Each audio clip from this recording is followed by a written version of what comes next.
everyone, welcome back to our AP Statistics series. We are now into Unit 5. I'm Goldie, and in today's video, we're going to be deep diving into the fascinating world of sampling distributions. Specifically, we'll be focusing on the normal probability distribution today, as well as the concept of combining normal random variables. Understanding sampling distributions is going to be crucial in statistics as it allows us to make inferences about populations based on sample data we collect. So go ahead and grab your notebooks and let's explore the ins and outs of sampling distributions together. We are going to talk about the normal probability distribution first by revisiting just the normal distribution in general and talking about continuous random variables. So recall that a continuous random variable is a variable that can take on any value within its domain. And every interval within that domain has a probability associated with it. So a continuous random variable with a normal distribution is commonly used to describe the populations we are going to encounter. So in our last unit, we talked about all different types of discrete and continuous random variables. This unit, and really our shift over into inference, is all going to focus on the idea of the normal distribution and the normal distribution as a continuous random variable. The area under that normal curve over some sort of interval is going to represent the probability that a particular x value lies in that interval. And that's where we get started with our normal probability distribution, is the probability that a single x value lies in some sort of specified interval. So here's one type of interval where we look at the probability that a randomly selected variable is less than x sub a. And x sub a is any value within the context of the problem. And our capital X there is going to represent a random variable that follows a normal distribution. And I can draw it like that on the normal curve. And I've shaded the area that we are finding.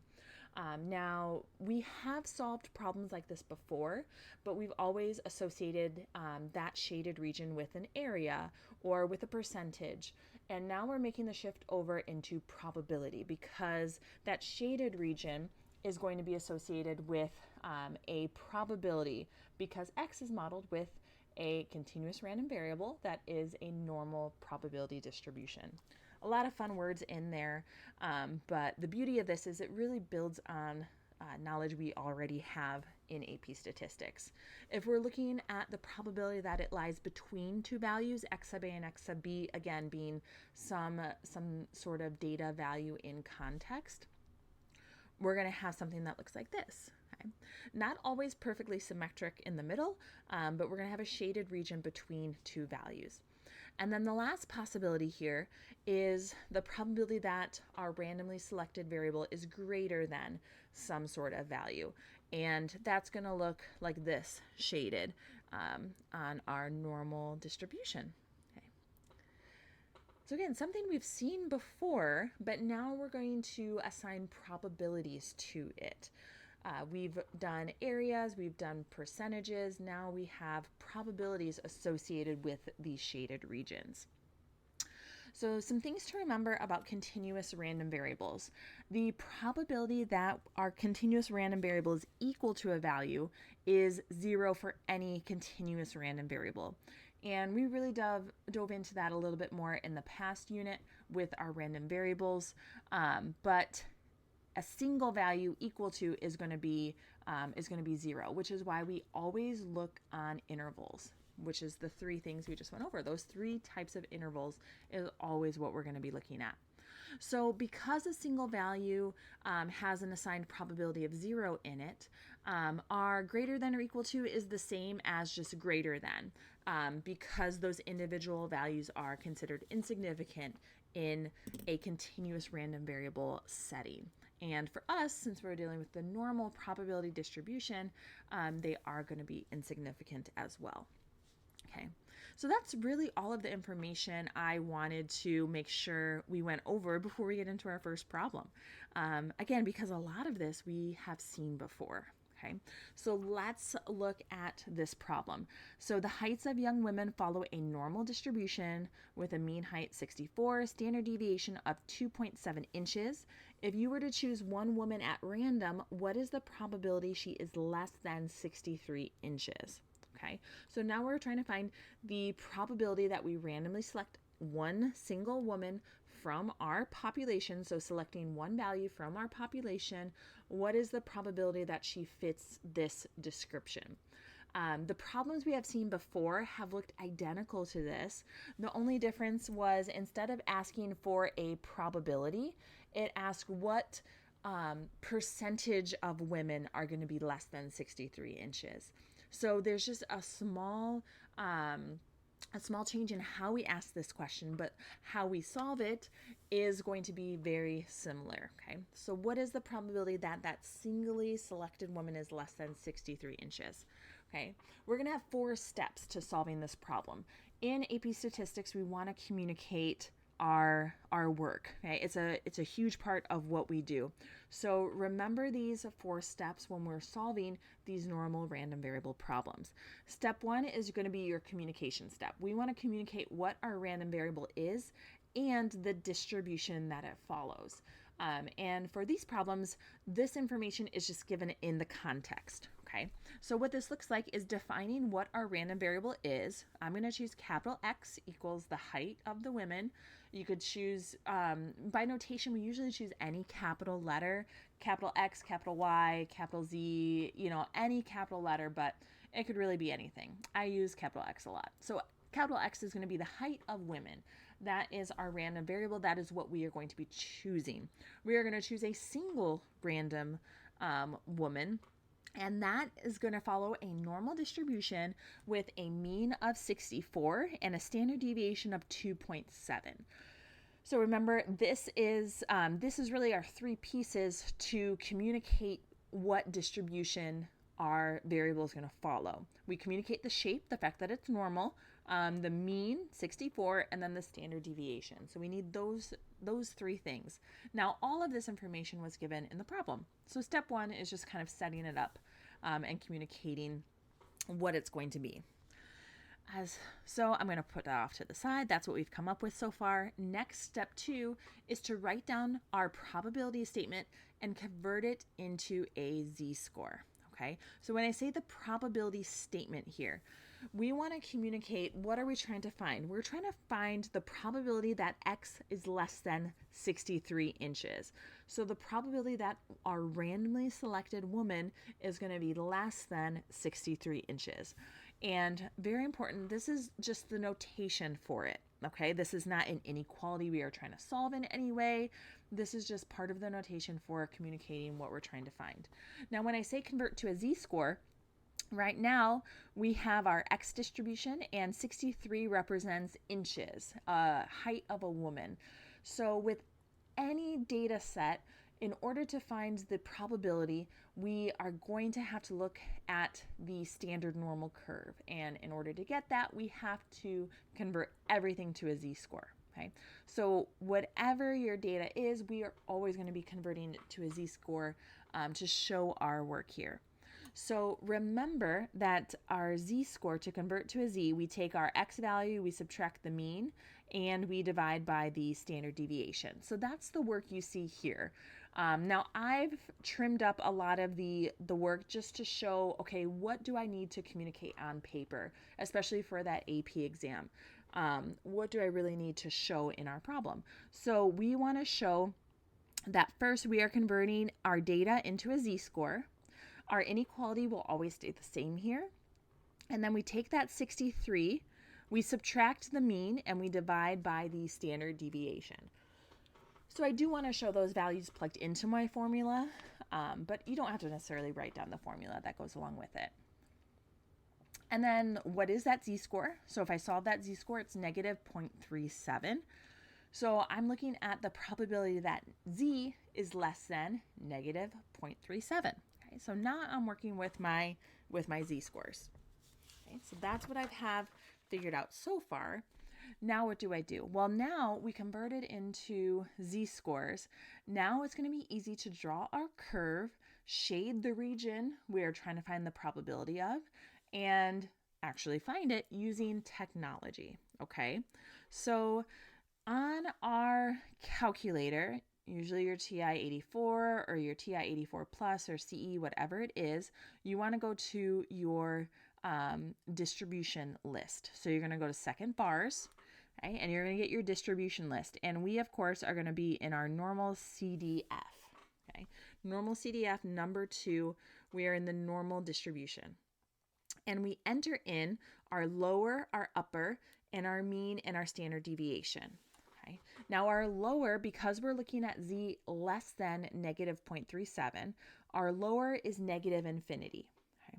So remember that negative 1 E99, that's just our calculator symbol for negative infinity. Our upper boundary is negative 0.37 as our z-score. And because we are working with the standard normal curve, our mean is 0 and our standard deviation is 1. Okay, we've switched over to z-scores. So now mean is 0, standard deviation of 1. And that's going to give us our area. Okay, so take a moment to look at this, see what's happening. I have my standard normal curve, my standard normal distribution centered at 0. My z-score was negative 0.37. This is the shaded area I'm trying to find. And the area that my calculator is going to give is 0.3557. 4 digits is plenty in terms of significant figures, and that is going to be the probability. Okay. Now, of course, we can't just call it a day and circle that as our final answer. We always have to communicate our answer in context of the problem. Okay. So to communicate that, that's our last step. The probability that a randomly selected woman is less than 63 inches tall is 0.3557. Okay. Now, I report that as a decimal. That's just the way I like doing it. You can report that as a percentage. If you wanted to say is 35.57%, that would be totally fine as well. Right? You just have to make sure that your sentence is within the context of the problem. And that's going to be the 4 steps we use to solve these normal random variable problems. I do want to take it back a moment and remind you, we used z-scores and converted everything to a z-score and then entered the data in our calculator. And the reason we do that is to show our work, because really that's what we're doing in order to find the probability. We're having technology find it for us because finding the true probability involves calculus, so we have to use technology, but converting to a z-score shows that work. What you could have also done, because again, technology is just there for us, we could have done just data entry. So we could have said our lower boundary of negative infinity, our upper boundary of 63 inches, a mean of 64 inches, and a standard deviation of 2.7 inches. Okay.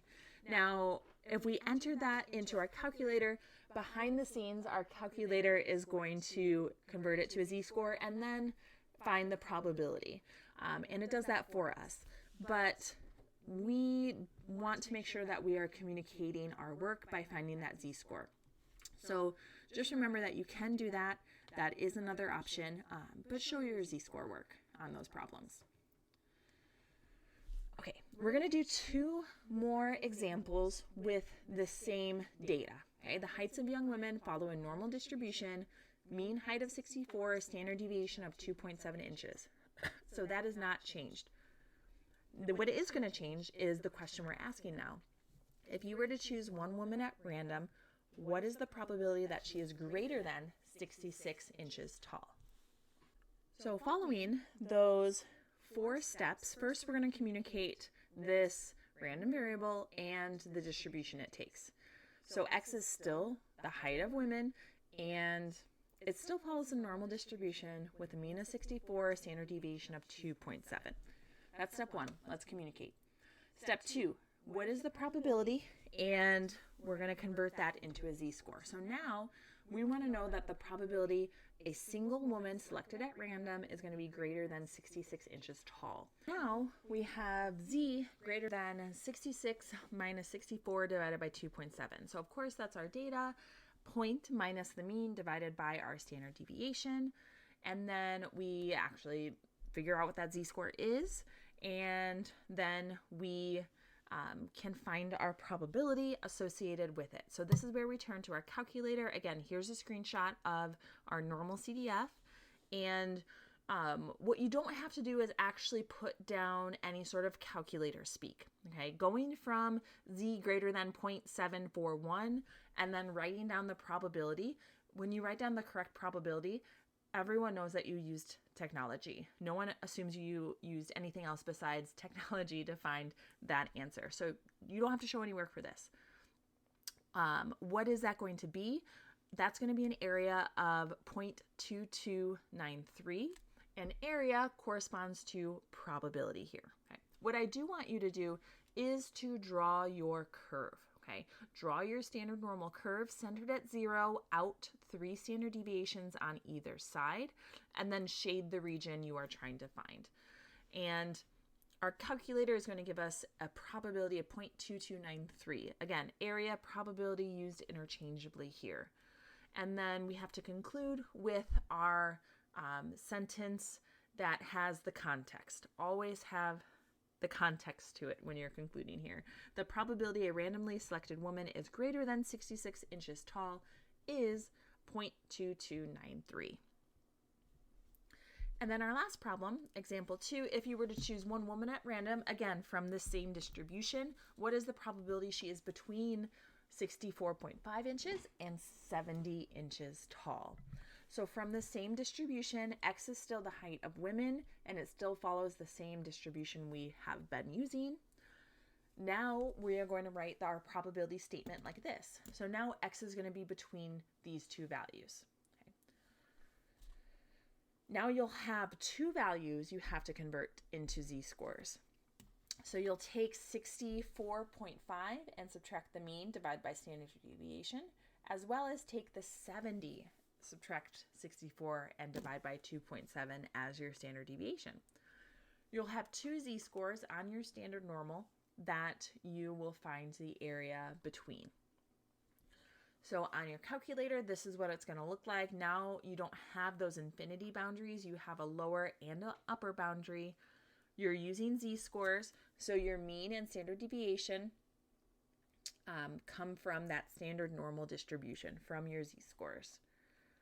This is what it looks like when you sketch out your normal curve, and your calculator will give you an area of 0.4135.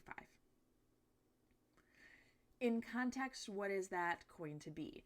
Now, a helpful way, if you're struggling to write the context, start with what are you given, right? Usually, you can just write your context answer using the last sentence of the problem, or the sentence that asks the question, right? What is the probability? Well, the probability she is between 64.5 inches and 70 inches tall is 0.4135.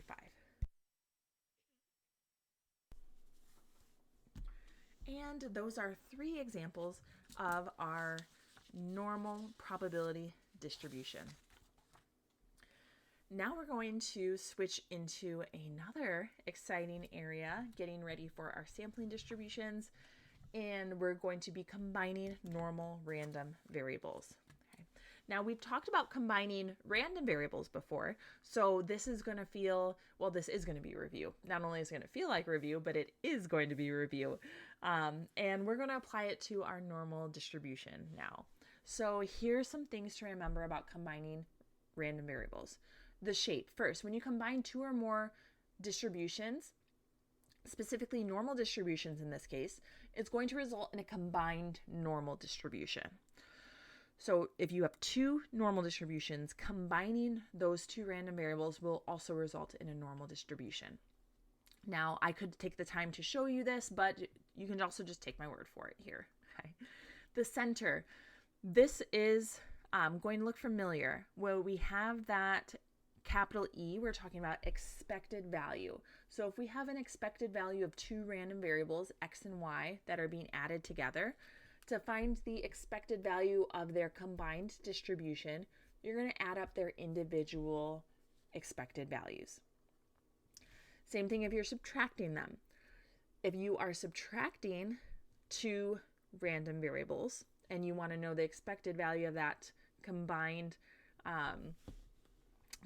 subtracted distribution, you just subtract their individual expected values.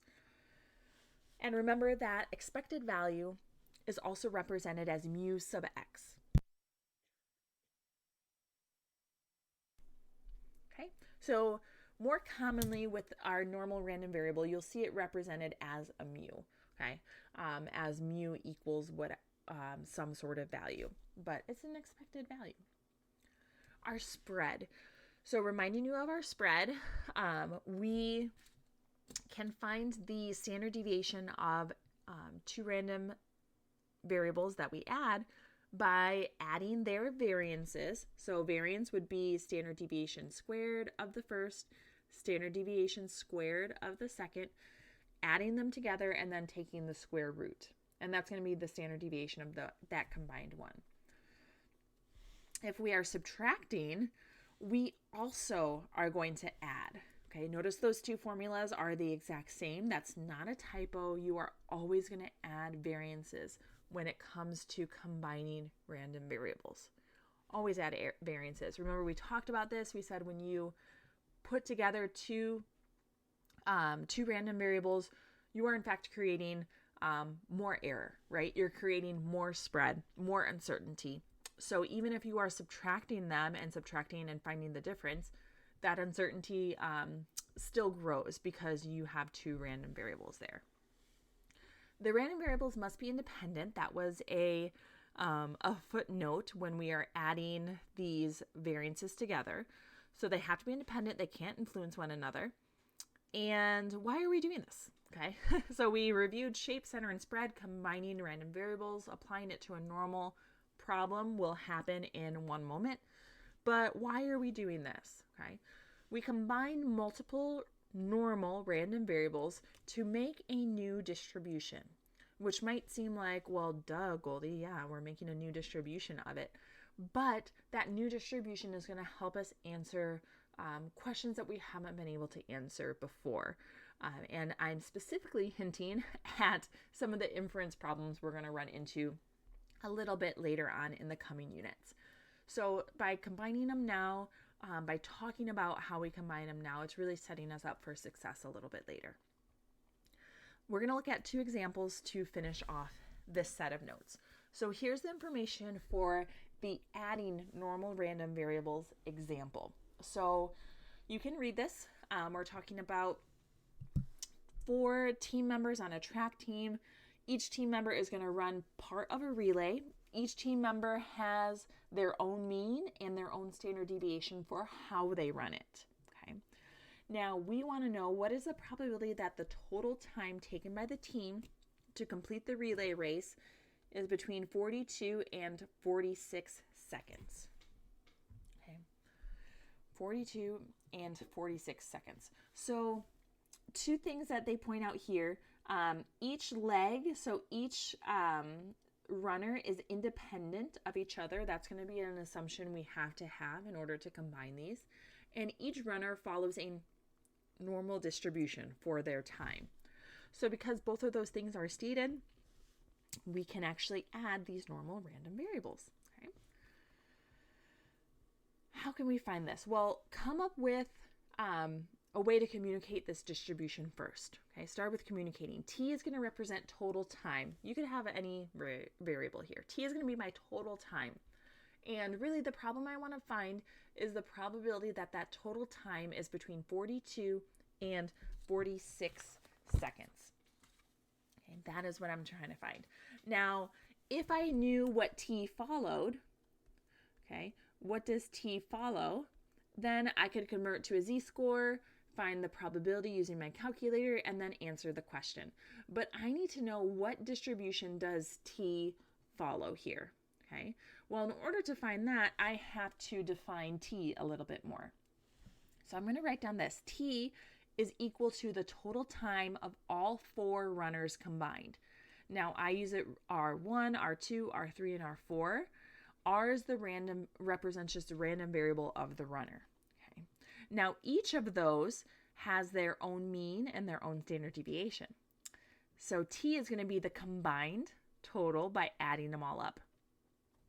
Now if I want to find the expected value of T, or the mean of T, what T is, I can just add up the individual means for each of the runners. So if you add all of those up, you'll see that that expected value is going to be 45. Okay? And that's going to be the mean of my distribution of T. Now, my standard deviation. Okay? To find the standard deviation, I first have to find all of the variances of each of those distributions. So to find the variance, I square those standard deviations, and then I am allowed to add all of the variances together, only add variances. Once all of those variances are added together, I get the combined variance, and then to get the standard deviation, I take the square root of that value. So if I find that, that's going to be 2.02. So I found the mean, I found the standard deviation, and we talked about how if each runner is going to be following a normal distribution, the combined distribution will also follow a normal distribution. So that means that T is now going to follow a normal distribution when combined with a mean of 45 and a standard deviation of 2.02. And now that we have that distribution defined, now we can find our z-score, and now we can find our probability, just like we did the last problems. So that probability that T is between 42 and 46, each of those values is going to be turned into a z-score. So 42 has the mean divided by the standard deviation, and then 46 subtracts the mean and divides by the standard deviation. That gives us 2 z-score values. I use 3 significant figures for z-scores. Use whatever your heart desires. No less than 2, probably no more than 4, but 3 is a nice sweet spot. I can use my calculator. Okay, so my lower and my upper, since those are both z-scores, this is my mean and my standard deviation. And I get an area of 0.6209, and that also represents my probability. Here it is, sketched out with my z-score, my 2 z-scores, and my area shaded right between. So to answer the question, the probability that the team finishes between 42 and 46 seconds is 0.6209. And that's our adding normal random variables example. Our last example for this section of notes is going to be subtracting them. Oh, I forgot I added this in here. So I also, again, wanted to remind you that you can use your calculator with your data values substituted in. So we did our z-scores, mean of 0, standard deviation 1. Here, if you did lower and upper, and then mean standard deviation of your t, so 42 and 46, 45, 2.02, you will also get that exact same probability. Your calculator will find the z-score behind the scenes and then calculate that probability. Now we can move on to our last subtracting normal random variables example. So you can go ahead and read it. You can pause if you want to read it all the way through, but you want to find the difference in processing time to be less than 10 minutes for a critical operation. What is the probability you meet this requirement? Okay, so you're given 2 processes. You're given a mean of each process and a standard deviation of each process. And you want the difference in processing time to be less than 10 minutes. So that's what we're going to look at.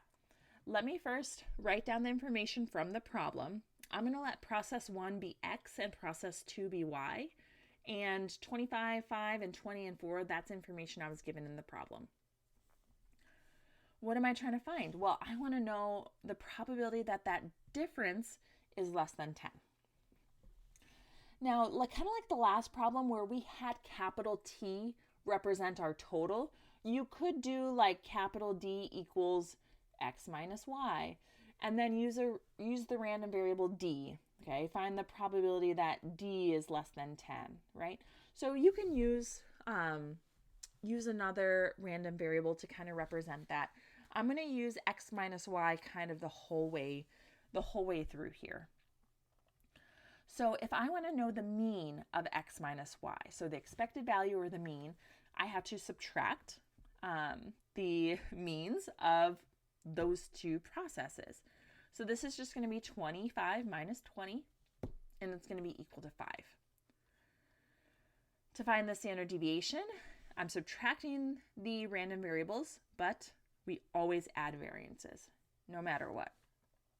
So the variance is going to be 5 squared and 4 squared. So 25 plus 16, add those together, and then take that square root to get back the standard deviation of the difference. And that's going to be 6.403. And now you know that the difference is going to follow a normal distribution, because even though you are subtracting two normal random variables, you combined are also going to have a normal distribution. Okay. It should also note that in the original problem, it did say the two processes work independent of each other, and each step is modeled with a normal random variable. Okay, that was given in the problem, so that's why we combined them this way. So now, what's the probability that that difference is less than 10? Okay, well, now I know that the mean is 5 and the standard deviation is 6.403. So I'm going to convert that 10 into a z-score. Okay, so my whole distribution, x minus y, gets converted to a z-score. So I do 10 minus 5 divided by standard deviation, 0.781. Put it into my calculator now that I have my z-score to find that probability, and this is what it's going to look like. Okay. On the curve, this is where z falls, and that area is going to be 0.7826. So the probability that our processing time will be less than 10 minutes is 0.78. And I have 0.781. But I believe that's supposed to be 0.7826. And that wraps up today's discussion on the normal probability distribution and combining normal random variables. This is Notes 1 from Unit 5, Sampling Distributions. In Notes 2, we are going to be describing sampling distributions for a sample proportion. If you found this video helpful, don't forget to hit the like button and subscribe to my channel for more AP Statistics content. Wishing you endless statistical success. I will see you in the next video.